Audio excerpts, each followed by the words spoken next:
Welcome, everyone. Thank you all so much for coming to this FENS Communication Committee event on Funny Brains, science communication via comedy. So, um, so we're going to have this is going to have a bit of everything in the next 50 minutes.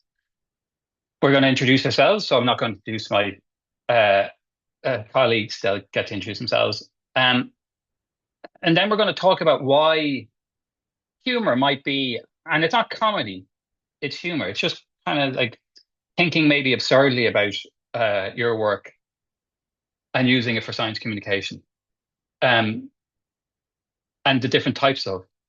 We'll talk about an event we held in Vienna at the FENS event a year ago. That was an in-person version of this. Since this is online, we're actually going to talk today about how you might consider using online humor. Specifically, we'll be talking about meme and meme generation for communicating your science.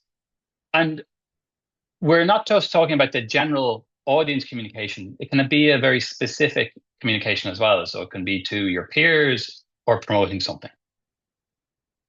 So a bit about myself. Hello, I'm John Butler. I'm actually on the FENS Communication Committee. So I'm the FENS member here.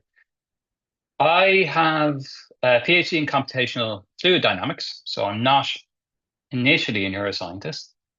And then I went to the Max Planck, where I studied how we explore an environment.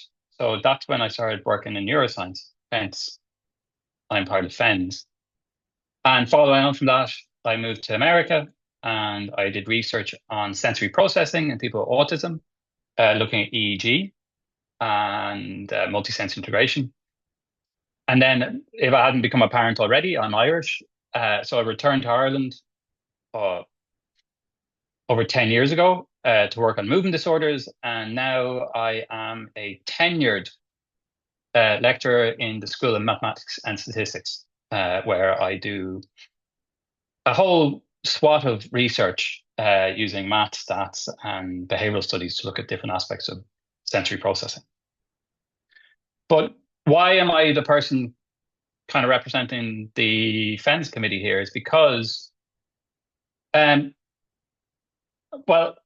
I've always enjoyed teaching. I've always enjoyed maths and computers, so I did my PhD in it. And then Ireland had a recession. So I met a man in a bar, an Australian in a bar, and he said, why don't you go to Germany to program a robot to study the vestibular system? All these things were completely unknown to me. And talked about neuroscience as well, and something called the Max Planck, and so forth. And while I was in the Max Planck, and as part of the remit of the Max Planck is communication, and they'd have these events called Girls' Day, where they bring in girls to talk about science. Maybe the labeling wasn't as good as it could have been, but Germans are literal. And this got me more interested in not just the maths and science education, but also the communication of it. And from there, as I said, I went to New York City. How did I get a postdoc in New York City? I met an Irish man at a conference. And sometimes those kind of connections or willingness to speak in public, which I've always been very comfortable with, but I've become more and more comfortable with because of science communication. When I was in the lab with working with children with autism, we did a lot more events and fun events because we wanted the people who we were doing the research, who were the primary focus of our research, to actually be involved in the research to understand what we're doing. So we had all these outreach events and so forth. So since then, since coming back to Ireland, I've gone to a lot of trouble to get involved with science communication, speaking at things like Pint of Science and all these other things. And I have found, and we'll talk more about this as we go, by learning how to communicate science in different ways, it makes you think clearer about your own science. And it has helped me both as a scientist, but also finding some fun and enjoyment in what I do. So that's why I do it. So I'm going to now introduce you to Rebecca. Rebecca. Hi, everyone. Yes, I'm here today because I did my BSc in psychology with cognitive neuroscience, so technically I'm allowed to be here. Apart from that, I did my master's in counselling and psychotherapy, and I have a PhD in human and health sciences. I'm currently based as a research officer at Swansea University, but live in Nottingham for some odd reason, because I like a long commute. And I'm here today because I think that science communication is effective if it's engaging. I'm really interested in alternative and creative strategies for science communication and have taken part in quite a lot of it myself, including poetry, drama, improv, and of course, comedy and humour, which we will be talking to you about today. I run the art-based science communication Instagram account Neurodivers, and much like John was just saying, it's about creating connections with people, and a lot of the opportunities that I have had to explore alternative and creative communication have been through doing workshops, have been through attending seminars and talking to people. And it's about having those authentic skills and being yourself that actually leads you to have a more engaging career in science. So hopefully we can help you with a little bit of that today. But I'll pass over for now to Mick. Hello, everyone. I will be much faster than the other two wonderful people here. I'm the dumb one. My name is Michele Marini. I'm Italian, and I have a master in biophysics and biotechnology in KU Leuven in Belgium. I currently live in Brussels, where I work here as a bioprocess engineer for almost 5 years. And over the course of my life, I've always been engaged in events, public speaking, and comedy, theater. So first of all, I was involved as well in part of Science Belgium since 2019. But then in 2021, I started to this adventure with stand-up comedy, and I found Macaroni Comedy, which is a collective of stand-up comedian in Italian and English here in Brussels. And I always been very passionate about science communication, and I found that humor and comedy are very helpful to communicate science. They are very powerful tools for this.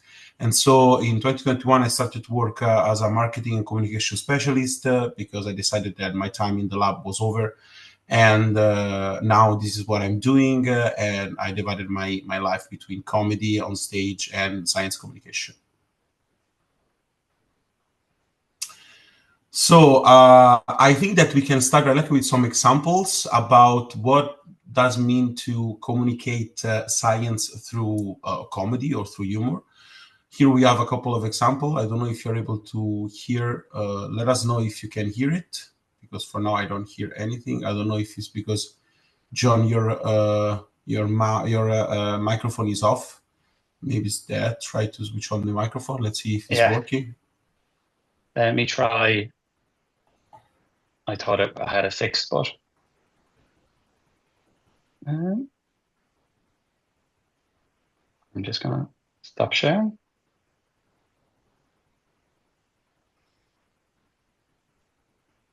So the idea, while John is taking care of the technical part, so here we have 3 short videos. There are 3 different examples of how you can use comedy and humor to communicate science. The first one is a video from stand-up comedian and science communication, Kasha Patel. She is actually a stand-up comedian, and also she works in the communication department for NASA. She's very good. I suggest you to go online and check out after this webinar some other views from her. This specific one is just to give you an idea. It's very short. And the other 2 videos that we have is one is from Hello Psychon, which is a TikTok page, and they are just it's a very short video where they basically give some latest news about science using a nice and cute format that I think is very effective. And then we have some example from Brian Mallow, which is a professor and a comedian as well, which what I call science daddy jokes. They are very bad dad jokes that I think they work very, very well. Let's see if now we have the audio. Any audio? No. Yeah. No. I'm sorry. Okay, let me see if I can somehow from my computer. I don't see the option. Usually there is an option here in Zoom to do so. It was there. I couldn't click it. So but okay, it's not fundamental for these. So I think that I see that Rebecca already dropped the list of the video here. So maybe you have the chance to have a look at after, or if you will be in Oslo, we will watch together. So I think back to you, Rebecca, for the next slide. Yeah, no worries. Sorry that those videos didn't work, but that's always part of the fun of doing an online webinar. You're right, John. Mm-hmm. Here we go. You got the right slide? Yes, thank you. Yeah. So what you would see in videos and performances, such as the ones that I've linked you in the chat, is that you are seeing a person who's very personable, who's very open, who's very energetic, engaging, and passionate about the work that they're doing. They're very confident in their use of the stage, and they also demonstrate that they can put across a lot of scientific content in a way in which is understandable by a variety of people in the audience. They have a clarity of content, a clear message, and they're not imposing.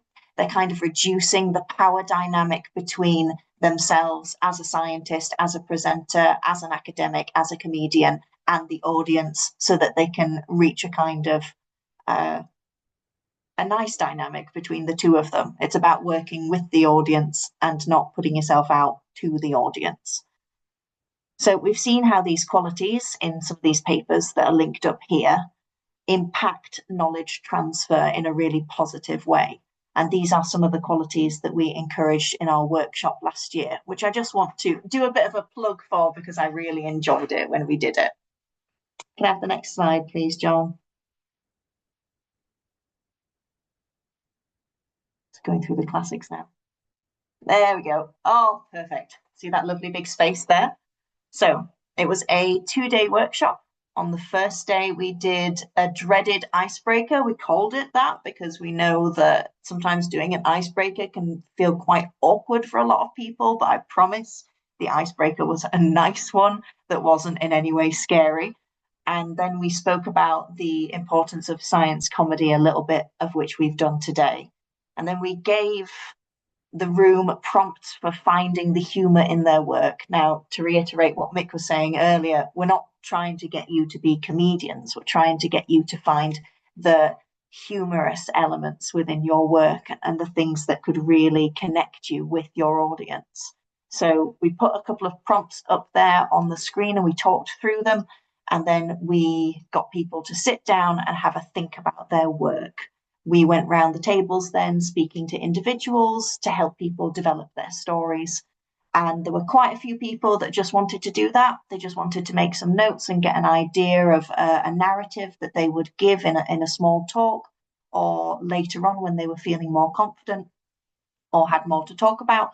And then there were others who wanted to do a little bit more, and that's what day 2 was for. Can I have the next slide, please? Thank you. So as you can see, we had a really good turnout for the second day in terms of audience and also for the performers that you can see on stage in that third picture there. We met up beforehand with those who had put their names down to perform, and we did some practicing in smaller groups. Some people did group work, they did a little scientific sketch, some people told a story, some people did more of a typical stand-up comedy set. So there was a lot of variety in what people wanted to do, which we were very excited to support them with. So we practiced with smaller groups, other performers gave feedback, and we ourselves did a bit of mentoring for those who were feeling a bit nervous or just wanted to chop and change what they'd prepared overnight. And then they got to perform on the stage. And I'm sure that my co-hosts will agree, it was one of the most friendly audiences that you're ever going to have, because honestly, in Vienna, it was very hot that week. There had already been a lot of talks, a lot of seminars, and everyone was ready to come and listen to something and give their support to people that were giving more of an entertaining talk or more of an entertaining speech. So we had a lot of people in the audience who were just ready to sit down and have a good laugh, and they did. A lot of our performers did very well, and I think in the feedback we got afterwards, they were very positive about the experience itself. So today, because we're in an online format, we're going to have a little chat about online humour. Engagement is a huge part of academia now, and one of the things you can do to get your work out there is to promote it across social media platforms. And this is something that we're going to go into a little bit more if I pass over to Mick. Yes, thank you, Rebecca. So here there are some examples in the literature about the topic. But if we go, we are going to share with all of you, if you want to these articles, you can find it online very easily.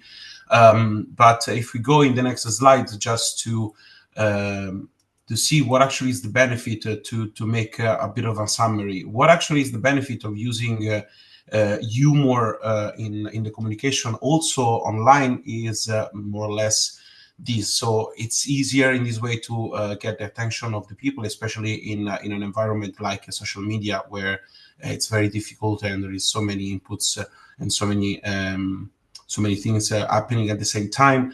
And there is more likely to be shared by people. There is a level of simplification, which is, as you know, a very important part in science communication, and also the humanization of what actually you are talking about. So what we actually wanted to do today with you is just to play a bit with these concepts. And but before to do that, we would like to know a bit more about you. So we talk about us, we talk about what we're going to do in this short webinar. But we would like to know more about you, that you are joining this webinar. So here there are some questions. So what the stage of your career you are, what the area of research are you interested, where are you right now? Well, have you ever done any science communication? I see that there is already some messages here. I see that Greta, she joined us last year in Vienna, and she had a very nice time and she learned a lot. Thank you, Greta. I don't know if you are going to join us also for Oslo. So everyone just type in the chat. Tell us what stage you are, research interests, where are you, and have you done anything before? So it can just be 4 words if you want. And this thing that Michele has mentioned is, with humor science communication, it does humanize. And more people are using ChatGPT and so forth, and everything sounds more generic. There's an element of messiness with science communication that actually the humanity and messiness of it is what people actually get more of an appeal to. Sometimes if something is, well, we've shown today, if it's too polished, it feels uncanny. But good science communication hopefully has a bit of, humanity to it.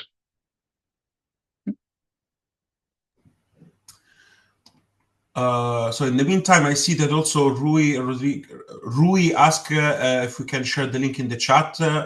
Rebecca already did for the videos. Please, guys, let us know if you don't see the links, because maybe we need just to copy and paste again. At the same time, again, if you want to share something about you guys, it will be nice before to step ahead.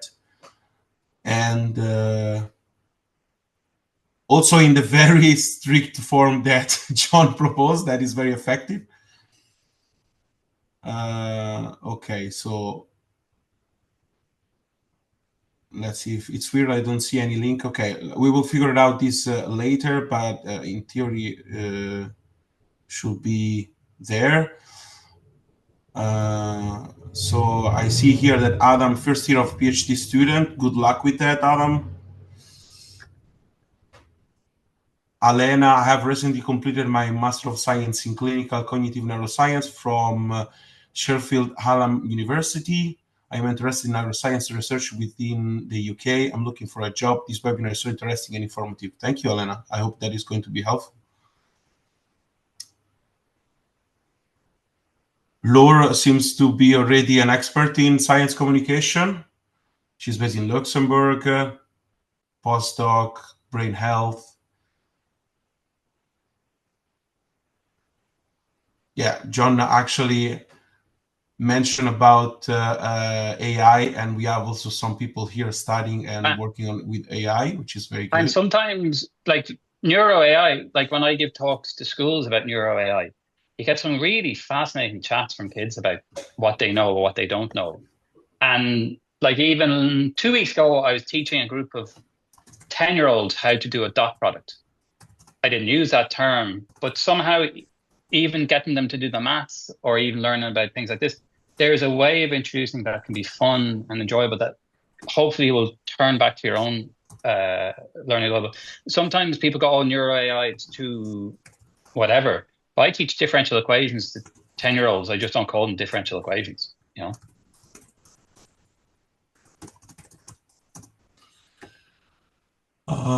Okay. See some people from US. Yeah. And that was Portugal. enough.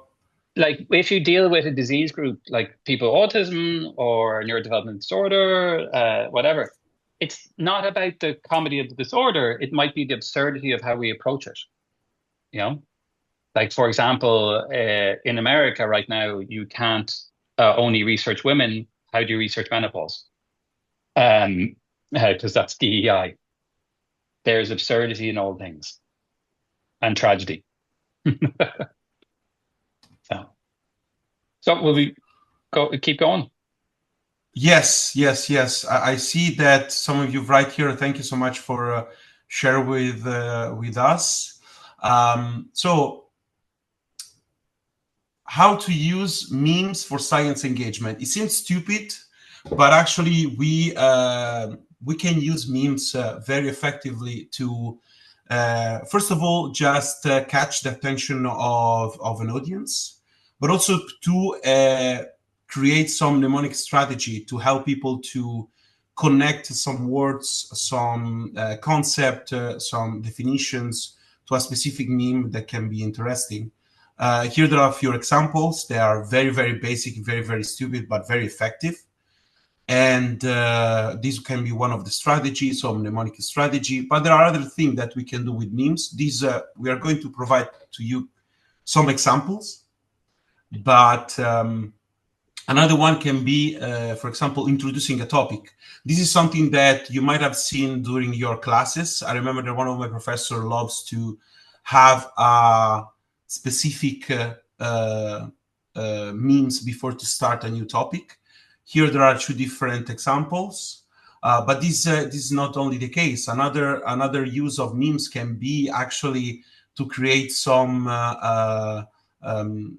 link with your audience. So if we go in the next slide, we have some example of being relatable. And this is something that works very well with an audience that is actually a scientific audience. So people that actually are in the same field of you, people that are PhD as you. But this thing seems quite silly, but at the end, they can help you to connect with your audience in a very nice way. For example, during the event in Vienna, when we did the live show, what actually came out as a inside joke for everybody. So remember that we were in a neuroscience conferences.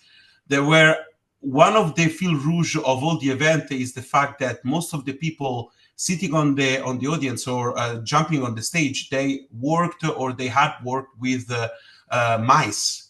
So at a certain point, that became a bit of a dark joke, black humor, but actually was something that helped everybody to connect, because something that in that field everybody knows that is part of the job, and so create a bit of humor without being disrespectful with the lab animals, because they are very important for research, but still to create some connection between all of us there. And it was very, very effective.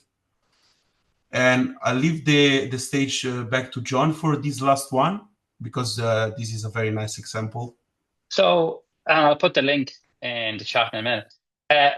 One extension of the meme, obviously enough, which we'll be generating ourselves, is I've chosen this example from Max Shine. He's a researcher in Australia, and his research combines modeling, neurology, small animals, everything, really, really complicated research.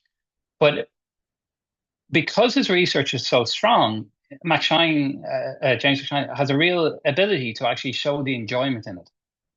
And one of the ways he does is when he releases a paper. And this is something that happens a lot, is when you finish a paper, how do you promote it? And there's a very static way of promoting a paper. You just send out the link to everyone. Or what used to happen, and does happen a bit now on Blue Sky, is you do tweet threads where you actually don't talk specifically about this is the figure, this showed this. You make a more accessible way. And this is particularly something I'm interested in when you're in something like neuro AI or computational neuroscience, is finding a way to bring people who might not have read your paper into the paper by giving them some kind of enjoyment and some fun, both into like the recognition of the process, but also the understanding of it. And so that's the kind of extension. Memes don't have to be specifically broad or whatever. You can have such specificity that you're actually advertising to a group of people who you want to advertise to. It doesn't undermine your research. Actually, I think, and once again, it's a very personal opinion, I think it shows a strength in your research if you're willing to have fun with it and explain it in this fashion. Because it shows that you understand it thoroughly. Over the years, I've found that people whose papers are less readable, it's because they don't want to be questioned at that point about the paper, but someone who wants to have fun in their paper thing. So, part of today is to give you an example of how we think about generating a meme. And so I was going to use one of my own papers that we just put on bioRxiv. And it has a very dull and very mathematical sounding modeling audio visual reaction time recurrent mean field networks. So that's the title, the dry title that will get cited, but that's not what the paper is about. And I don't think I will not be getting people reading the paper who aren't in multisensory or mean fields to read it, but I want to encourage other people to read it. So actually, I want to go forward to Michele. Can you talk a bit about this? And then I'm going to use what Michele says to generate an example of a meme for that paper. Yes. So in this specific scenario, we don't need to create something that is crazily funny. So first of all, think when you prepare this kind of content on your own experience. This is a golden rule for everybody that is doing stand-up comedy, for example. Please always refer to something that you know, that you experienced. Otherwise, nothing will be funny, or if it's funny, it's just forced. In the same way, also for memes, just use your experience and what actually you're passionate about, what is the message that you want to send, the type of comedy that you like. So try something that actually is, first of all, connecting with you.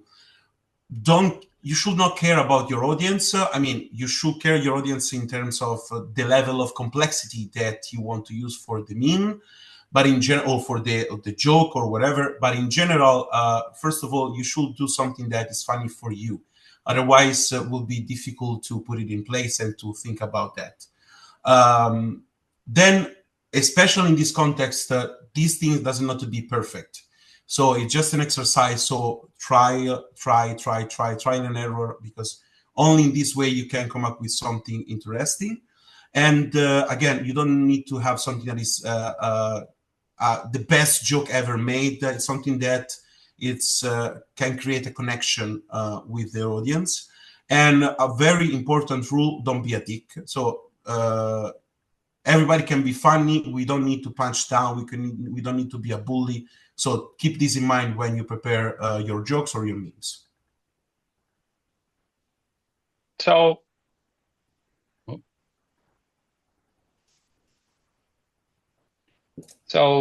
I'm going to, do you have the link there, Michele? Yes. I'm putting in the chat right now. And this is the link to the meme generator. So we're going to talk through how I might think about generating. And I have rarely generated memes. So that's why it's lovely to have the two other people to talk through and kind of use the example of. So I'm going to stop sharing for a second. And you will all see. Yeah. So does everyone see the meme generation, or at least the people who can speak? Yes, we can see the page. So that's the link, and you see there are loads of the like commonly generic, this in there, and so actually half the work is done because we all now more and more used to kind of thinking in this way. So the classic Bernie, I'm once again asking you to consider reading my paper, or like even that. But the one that came to mind for me, because I actually can't even remember the title of my own paper, modeling reaction times. The thing in multisensory, and so this is the thing of every single academic paper that I read in multisensory integration, there is only two options always. So you kind of think about, well, and most academic papers, if you think about it hypothesis driven, there's normally the null hypothesis and the alternative. And we all stress all the time in which. So in my world, it'd be no integration. I could get the word right. Or all integration all the time. Yeah, all integration all the time. So it kind of gets that logic of the dichotomy.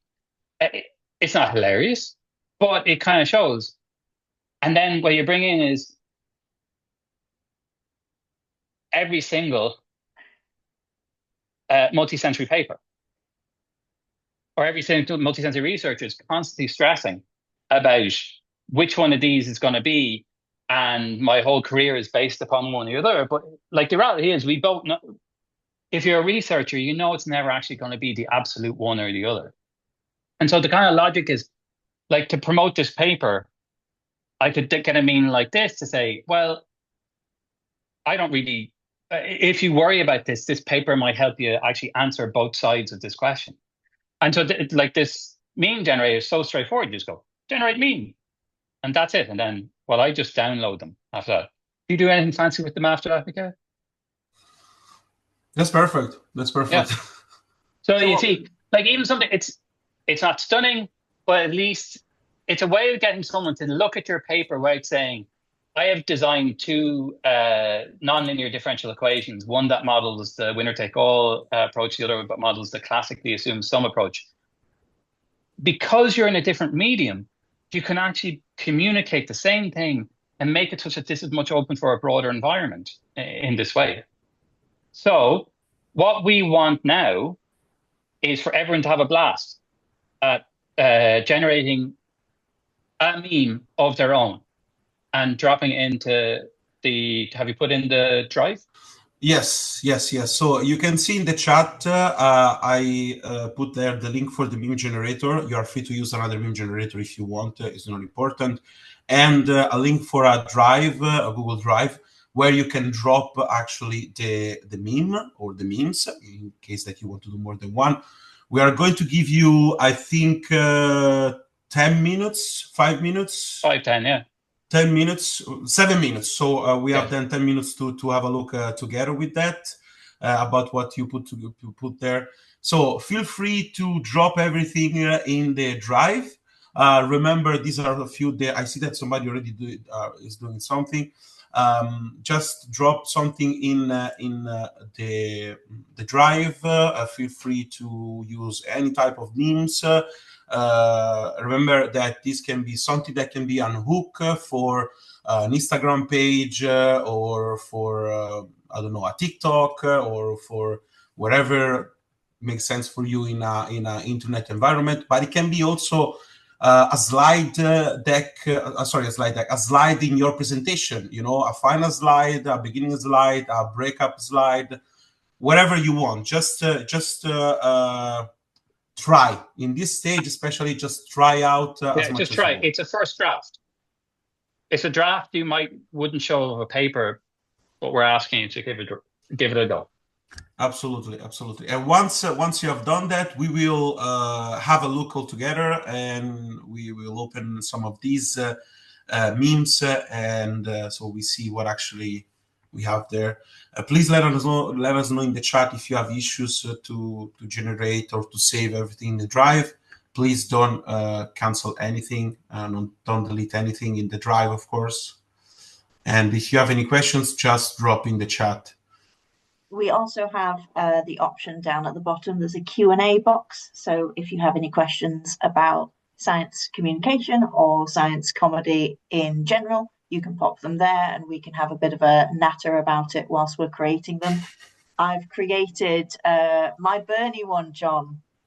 I see the Bernie one up at the top there, which I can also pop in the chat for those who are having difficulty accessing the OneDrive, is Bernie Sanders saying that you should come to our workshop in Oslo. And what a recommendation by Bernie. Thanks very much. We should email him and thank him.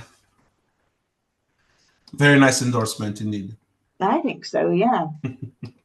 And he's in Ireland this week, so it's definitely real. Is he in Ireland? Yeah. Maria, I really like yours using the we should use that to promote this. Using humor versus traditional psychom. Also, like just an aside on the humor, once again, it does make it more accessible, and people might be more willing to ask silly questions if you're willing to be a bit silly. And that's the best thing of a good talk with a general audience is the questions, I found. I also think that there's a great stereotype as to what a scientist kind of looks like.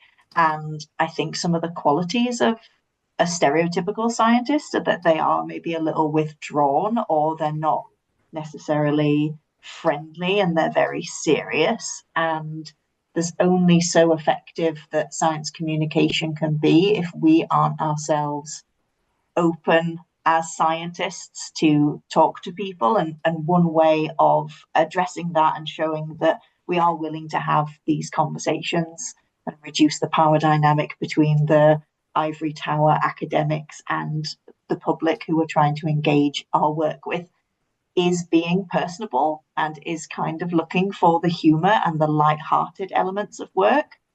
And I know a lot of people would say that comedy doesn't fit everything that people are studying. So some topics are darker and more serious, but we want to push out again that we're not trying to make you into stand-up comics.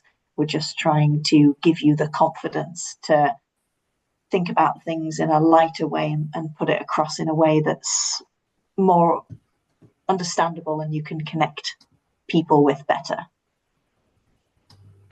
And like, just to reiterate, like it, and it's honestly, it's not being a dick, it's finding a level of absurdity in what you do. It definitely isn't about punching down. If anything, it's punching up or making, like, as an academic, maybe other people in your family have been academics, but in my family, no one has been. So even to get them to understand the absurdity of our lives as well, and things like that, about like, there was one routine about like going to a conference. We don't get money. We actually lose money every time we give a talk. There's some really good ones in the OneDrive now. They're looking very good. Thank you, everyone. That's given me a bit of a chuckle at some of these. But yeah, you're quite right, John. It's not about punching down, and there's loads of different humour that we can incorporate into our science communication. Want to do SciComm efficiently? Use humour. What gives people feelings of power, money, status, and understanding statistics? I think it's not feeling power, it's feeling smug. Oh, feeling smug. As someone who lectures and teaches statistics, there's nothing smugger by saying that could have just been a t-test. There's that fourth one down that's got the 9WQH. Yeah, if can you reopen the last one that you opened, John, because that is a good example of something that is very relatable. I think that doesn't matter that your field of study, statistics is always something a bit tricky, especially at the beginning. So this, I think, it's very powerful because it's indeed very relatable. Well, I think we're coming. So we might start moving to the next, just because we should probably finish before the hour. Does that seem reasonable? Yes. I think there is another one that was included there that we didn't show. Maybe if you I did another one, just shits and giggles. Oh, yeah. That one got me laughing. I liked that one. This is the problem. Like, we always want to write a paper that says we've solved X, and almost all papers have nuance. No result is absolute. I have papers that get cited for why people hate it and why people like it all the time. The exact same paper.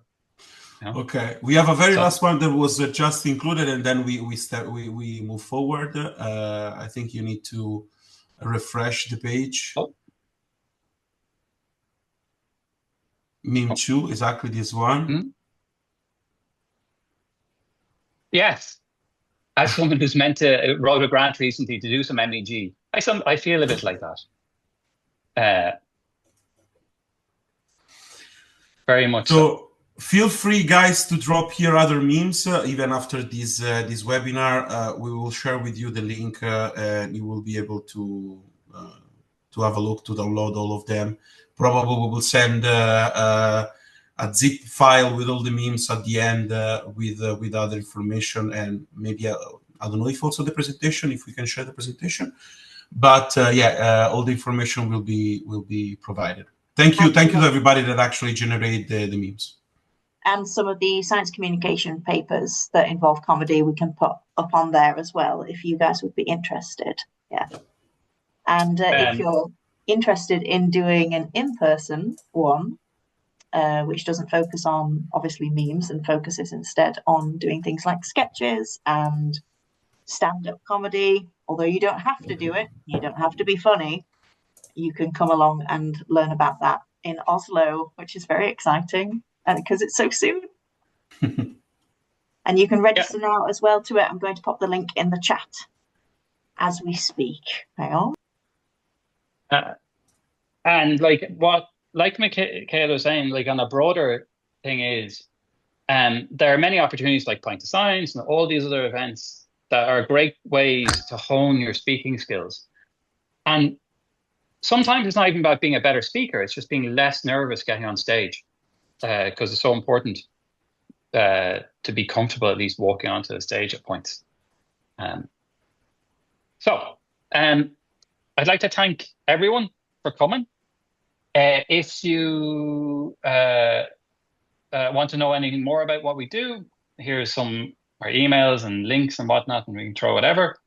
FENS is always doing these kind of events where, as a science communication committee, as a communication committee, we try to think of different ways of communicating science, like be it poetry, art, all these different ways to find the hook, and about finding the one that you enjoy most, you know, to communicate your science, and sometimes it's the refreshing of your moment in these ways. So I'd like to thank everyone for coming. As always, I'd like to thank Rebecca and Michele for making this all so enjoyable. And if we don't see you in Oslo, you never know. We might be in Barcelona. We will see in 2026, the main FENS conference. If not, thank you all so much. Thank you so much, John. Thank you, Rebecca. Thank you for everybody to join. We still have like 5 minutes. If you have a Any quick questions and answers? question, That's a good. will be a good way to use these 5 minutes. I want to also add that so if you're joining the webinar in Oslo, so the 16th there will be in the morning there will be the workshop, and then the 17th in the evening there will be the show. Let's say it will be in a place close to the conference space. Again, as Rebecca mentioned, you are not obliged to join the show on stage. But even if you are not participating to the show, to the webinar, to the workshop, you are more than welcome to join for the event the day after, so you can have an idea of what the participants came out with. Last year was really mind-blowing. The guys were able to generate in so short time very, very nice sketches, materials, jokes. It was really, really nice. Everybody has a nice time. And few minutes left if you have any questions or if you want to give us a feedback. I know that for many of you, memes are nothing new, but we thought that was really important to give, first of all, a scientific backbone to this discussion. So that's why we mentioned some articles and some literatures, but also because, as Rebecca mentioned, sometimes seems that scientists need to be very serious when actually is not always the case, especially if you want to have an effective science communication.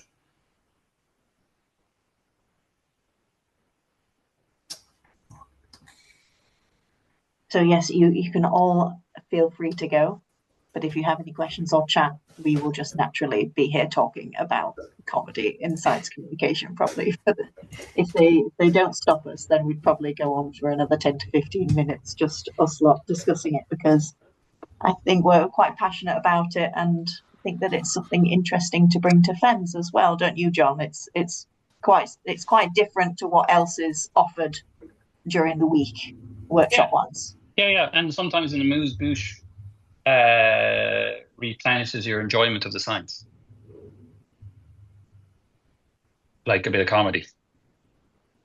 No, it's quite different to the other type of things. And once again, the thing is, it's sometimes very hard to separate being serious about your work and serious about yourself.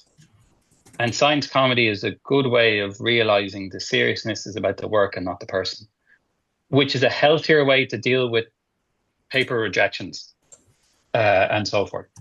Oh, in the comments, we've got a last tip for someone that wants to start doing sci-com comedy. I think for me, what I would start doing is getting some ideas on paper. So look at your work, have a key message that you would like to get out there, and see if there's a natural story that you can start off with in order to explore the point that you would like to make. There are loads of ways to make your work engaging. And luckily, with the institutions and organizations that we work with, there's quite a few opportunities for additional training and for speaking roles and opportunities, even if it's just a couple of minutes, even if it's just trying things in front of your friends and not necessarily signing up for anything yet. Yeah, I'd start by making your large message as small as humanly possible and then kind of riffing on that. John or Mick, do you have anything to... No, I'd agree. And also, like, that's why it's nice to talk about memes, or in another case, like in the in-person is more about a comedy routine, is the method of your delivery should be the one you prefer. So if you prefer writing, think about writing an articles or something like that.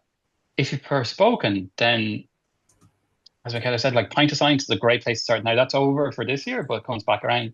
If you're based in London, I know there are a couple of science comedy nights that exist in London and bigger cities anyway. And technically it's not like about comedy and thing, but speaking in schools is a great way of enjoying yourself and practicing materials, because younger children, they're there to have fun and they're more willing to be like a bit irreverent. And it might be in some ways, but a more and less intimidating crowd than an academic audience. They're not going to say, "Did you cite your work?" But they might also say, "That's not funny or boring." Um, finding that, I'd always recommend, if you're in a uni, find out, is there some outreach work going on within the university, and try to get structure, because it's quite daunting to go out by yourself. FAMELab's an international competition that's And very. there are things like that as well, yeah. And like, you know, UK have many more than Ireland, actually. Some of them have actually stopped, but their PhD ones are good out there as well. Yeah. And it's not just method as well, like John was talking about. It's also about the type of humor. So if you're naturally drawn, like John was saying, to speaking or to animation or to drawing or to poetry, then yeah, follow that. Part of it is about what you get out of it as well as what the audience is getting out of it.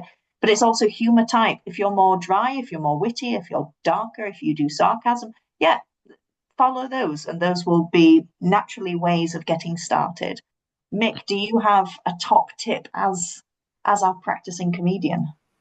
Do you have a top tip to get started? Right. Test your material. Try to create something. Repeat out loud. But most of all, don't be scared about the stage and the audience. So something that we will mention in Oslo, and we will stress it as much as possible, is the fact that the audience is never against you. This is the feeling that a lot of people jumping on a stage for a presentation, for a speech, for a comedy show, they think that the audience is against you, but actually it's never the case. So this is very, very important to remember. Yes, especially like the audience in Vienna, they were absolutely chomping at the bit to hear someone just humorize the work that they had been doing for the last few days. Maybe it was the heat. Maybe it was just me, but I laughed a lot. Yeah. No, it was great. It was a great experience. Well, I think that's it. I'm going to thank Quaid in the background, who's from the FENS office. And once again, thank the audience and Rebecca and Michele. And see you all soon. Talk to you soon. Thanks very much. See you in Oslo. See you in Oslo.